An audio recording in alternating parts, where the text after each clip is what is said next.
प्रसाद आपण म्हणतो ना, प्रसाद द्या प्रसाद द्या. आपल्याला प्रसाद कुठला माहिती आहे? पेढा, देवासमोर ठेवलं. हा पेढा, ते हेच माहिती आहे प्रसाद. पण प्रसादचा खरा अर्थ काय आहे? की प्र म्हणजे प्रभो, प्र म्हणजे प्रभो, स सा दुसरा आला ना सा, साक्षात, द दर्शन. प्रभोचे साक्षात दर्शन होणं म्हणजे प्रसाद. आपण आयुष्यात किती प्रसाद खाल्ला आतापर्यंत? खाल्ला, पण दर्शन काही झालं नाही. हा जर आपल्या जीवनामध्ये घडायचा असेल, प्रभूचं साक्षात दर्शन, तर त्याच्यासाठी आपल्याला तेवढं दृष्टी प्राप्त करावी लागेल. कारण की आपली जशी दृष्टी राहील ना, तशी सृष्टी आहे. जशी आपली दृष्टी असते तशा प्रकारे आपले कर्म घडतात. त्याच्यामुळे दृष्टी बदलायला पाहिजे. आणि दृष्टी बदलली की मग प्रसाद. म्हणून ते म्हणलं ना, प्रसाद द्यावा देवा, तो प्रसाद. आत्म्याची अनुभूती देणारा तो प्रसाद. असे बाकी किती प्रसाद खाऊन आपण काय होणार? मग त्या आत्म्याची अनुभूती कशाने मिळणार आहे? जेव्हा आपली बुद्धी आत्मबुद्धी होईल, त्या बुद्धीमध्ये आत्म्याचा विचार राहील, आत्म्याची उन्नती कशी होईल अशी बुद्धीचा निश्चय होईल. त्यावेळेस ती बुद्धीचा निश्चय जो झालेला राहतो, तसं मन शरीर कार्यरत होतो, आत्मबुद्धी. आणि मग आत्मबुद्धी जागृत झाली की मग येते आत्मानुभूती. म्हणजे हा आत्मा आणि तो परमात्मा तो एकच आहे, ही अनुभूती येणं म्हणजे जीव आणि शिव तो एकत्र येणं, जीव शिवाची एकत्र येणं, तो जो आहे तो खरा असतो आपल्या जीवनामधला आत्मानुभूती. आणि त्यालाच म्हटलेलं आहे तो खरा आपल्या जीवनातला प्रसाद. प्रभूचं साक्षात दर्शन. साक्षात म्हणजे या डोळ्यांनी, असं नाही भास नव्हे. बरेच जण म्हणतात ना, स्वप्नात मला हे दिसलं, स्वप्नात ते दिसलं, मला असं हे झालं, मला तसं झालं. हे स्वप्नात झालं, आहे का खरं माहित नाही. डोळे मिटले होतं, काहीतरी दिसलं, ते झालं. पण हे तसं नाही. प्रसाद, प्रभूचं साक्षात दर्शन. साक्षात दर्शन, साक्षात म्हणजे मी या डोळ्यांनी बघितलं, त्याचं रूप बघितलं, त्याला मी बघितलं. म्हणून ते म्हणतात ना, अर्जुनाला जे झालं श्रीकृष्णाचं विराट दर्शन, ते जे विराट दर्शन झालं ना, विराट, तो साक्षात होतो जो. पण ते कसं होतं? विराट होतं. विराट, विराट म्हणजे या साध्या डोळ्यांनी आपण जे बघू शकत नाही, ते जे ती जी दृष्टी आहे, श्रीकृष्णाने जेव्हा ती दृष्टी दिली तेव्हा अर्जुनाला तो दृष्टी प्राप्त झाली. म्हणून म्हटलं, दृष्टी बदलली की सृष्टी बदलते. दृष्टी बदलली की सृष्टी बदलते. म्हणून दृष्टी फार महत्वाची. म्हणून हे दृष्टी आपली बदलायला पाहिजे. आणि दृष्टी बदलतोच तो गुरु. आपली जी प्रापंचिक दृष्टी राहते ती परमार्थिक करतो तो गुरु. आणि त्या गुरूंच्या वचनांवर जर आपण पूर्ण विश्वास श्रद्धा ठेवून जर कार्य करत गेलो त्याच्याने, की तो आपल्याला बरोबर पोहोचवतो,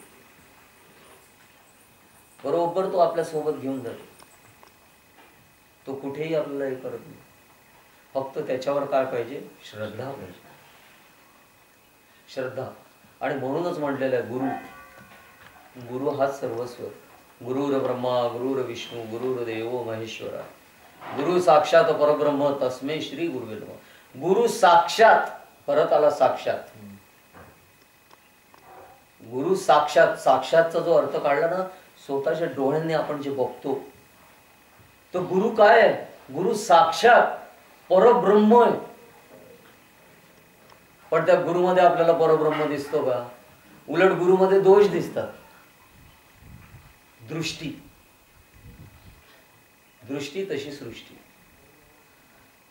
मात्र गुरूंनी देह ठेवल्यानंतर मग लोक जेव्हा सांगायला लागतात असं तसं, याला ही अनुभूती त्याला ती अनुभूती, मग करा त्यांच्या मूर्त्या, घाला त्यांना पंचामृतांनी स्नान, करा त्यांना देवाचा आहे. अरे पण ज्यावेळेस ते होते त्यावेळेस त्यांच्या शरीराच्या सेवेला महत्व आहे. गुरु ज्यावेळेस होते ना त्यांच्या शरीराला ते महत्व आहे. म्हणजे गुरु असताना त्यांच्या शरीराला 70% महत्व आहे. त्यांच्या शरीराची साधना करणं आणि 30% महत्व आहे त्यांच्या तत्वाचा प्रचार करणं. जेव्हा गुरु देह ठेवतात त्यानंतर 70% महत्व येतं त्यांच्या तत्वाचा प्रचार करणं आणि 30% महत्व येतं त्यांच्या फोटोचं पूजन करणं किंवा ज्या ज्या गोष्टी करणं त्याला 30% महत्व. पण आज समाजामध्ये हे उलट आहे. आज समाजामध्ये उलट आहे. असा राहतो. म्हणून गुरु, त्या गुरु असताना त्या गुरुशी पूर्णपणे एकरूप होणं हे शिष्याचं परम कर्तव्य आहे. आणि यातनं जी गुरुकृपा होते, गुरु कृपा योग जो म्हटला जातो, गुरु कृपा ही केवलम शिष्य परमंगलम. म्हणजे शिष्याच्या जीवनामध्ये गुरु कृपा होणं हा सर्वोच्च असा परममंगलम असा क्षण आहे. आणि तो सातत्याने कसा येईल, गुरुकृपा आपल्यावर कशी होईल, त्यासाठी गुरूंचे जे आहे तत्वाचा, गुरूंच्या तत्वाचा, गुरूंच्या आज्ञेचं पालन करणं हेच फक्त शिष्य करू शकतो. बाकी काही नाही. त्यावेळेस काही करायची गरज नसते स्वतःच्या मनाने. त्यावेळेस तेवढंच करायचं असतं शिष्यानी गुरूंच्या, की गुरूंना जे आवडतं ते करणं. गुरूंना जे आवडतं ते करणं, गुरूंना आनंद प्रदान करणं. गुरु आनंदी झाले की आपल्यावर कृपा प्रसादाच आशीर्वाद प्राप्त होतो. अनंत कोटी ब्रह्मांड म्हणजे आपली जशी एक सूर्यमाला आहे, जशी आपली एक सूर्यमाला आहे तशा या ब्रह्मांडामध्ये अनंत कोटी ब्रह्मांड आहे. अनंत कोटी, त्याच्यातलं तर आपण एक आहोत. आणि अनंत कोटी ब्रह्मांड या सगळ्यांचा नायक तो प्रभो. आणि म्हणूनच त्याला म्हटलंय प्रभो विश्वनाथा असे निर्मिता तू, जगत पालका नाश करता तस. तो प्रभो तो एवढा छोटा नाही, तो फार मोठा. आणि अशा प्रभोचं साक्षात दर्शन, आणि ते पण साध्या डोळ्यांनी. मग असं जर दर्शन झालं, असा जो ब्रह्मांड नायक आहे, म्हणजे ते दर्शन कसं होणार? कसं दर्शन होणार? तो सर्वत्र व्यापलेला दिसेल, तो सर्वांमध्ये दिसेल, तो दगडात दिसेल, धोंड्यात दिसेल, याच्यात दिसेल, त्याच्यात दिसेल, त्याच्यात दिसेल, त्याच्यात दिसेल. त्या प्रभूशिवाय काहीही दिसत नाही. तो प्रभूचं साक्षात दर्शन. एका ईश्वराशिवाय काहीच न दिसणं, एका ईश्वराशिवाय काहीच न दिसणं, बरोबर ना? तो प्रभू एवढा आहे का? प्रभू प्रचंड आहे, विराट आहे. मग विराट आहे म्हटल्यानंतर तो फक्त इथे आहे, ही जागा शिल्लक, ती जागा शिल्लक असं नाही राहणार. तर तो काय दिसणार आहे? हे सगळं तोच आहे, सगळं तोच आहे.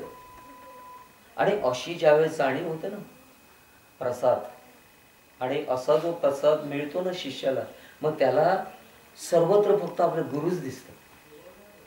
मग गुरु शिवाय काय? गुरु हाच.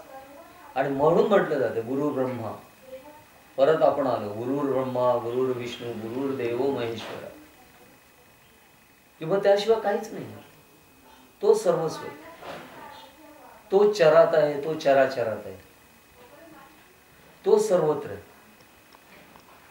मग ज्याच्याशी मी कर्म करतो तो पण माझा गुरुच आहे, जो मला त्रास देतो तो पण मला गुरुच आहे, जो मला वाईट बोलतो तो पण माझा गुरुच आहे.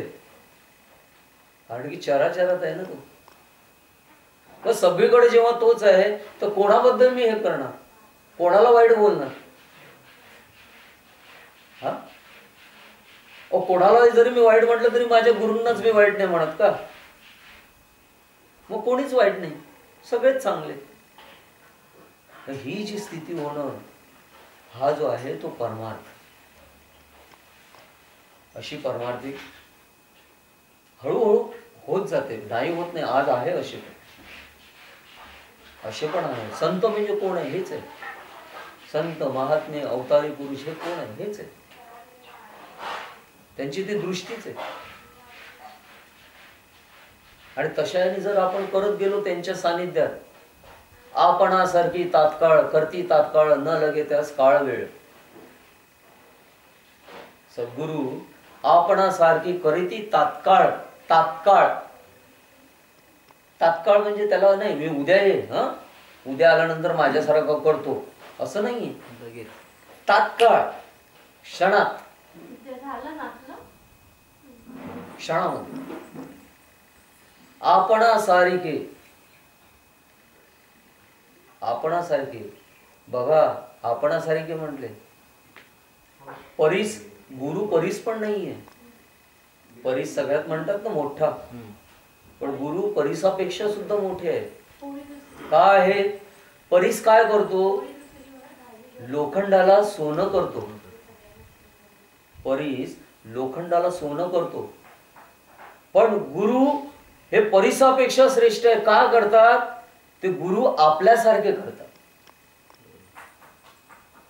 आपल्यासारखे.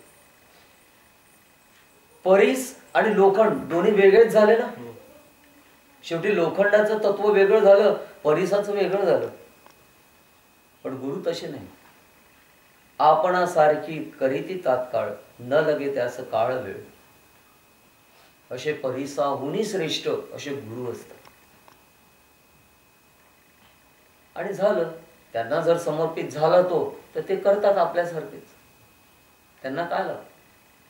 पण त्यांच्यामध्ये वाहण्यासाठी, त्यांच्यामध्ये विलीन होण्यासाठी या ज्या सगळ्या आहेत, ती आहे स्वतः आपण शिष्य म्हणून आपली पातळी निर्माण व्हायला. ती जर आपली होत गेली तर आपल्या जीवनामध्ये आनंद आहे असं राहतं.